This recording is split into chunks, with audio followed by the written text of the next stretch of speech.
The way in which I'm going to solve this math equation is really interesting, so watch to the end to find out what it is. We have 3 divided by 6 times 3 divided by 6. We could solve it with PEMDAS, we could solve it with my own method, but today I thought about something else. Look, we have 3 divided by 6 and 3 divided by 6 here. So let's take some variable, for example x, and let's write x equals 3 divided by 6.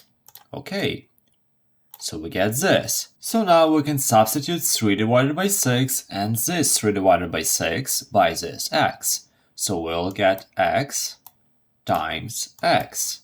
And what is x times x? We multiply x by itself 2 times, so we get x squared.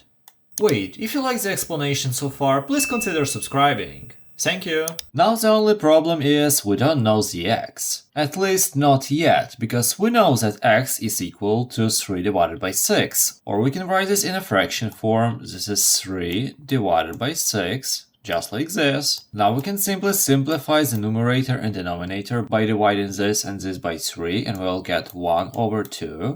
Okay. And 1 over 2 is 0.5, but we'll work with fractions today.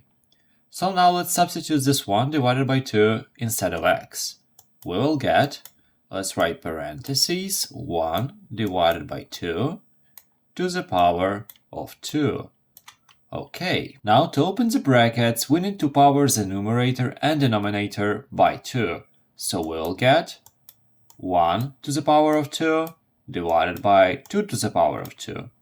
And 1 to the power of 2 is 1, 2 to the power of 2 is 4. So in the end, the final solution is 1 over 4, or 0.25. This method of solving is used in a lot of more difficult equations, so it's better to start somewhere easier and learn it like that. And if you want to solve some similar problems, try to watch this video next and solve that equation.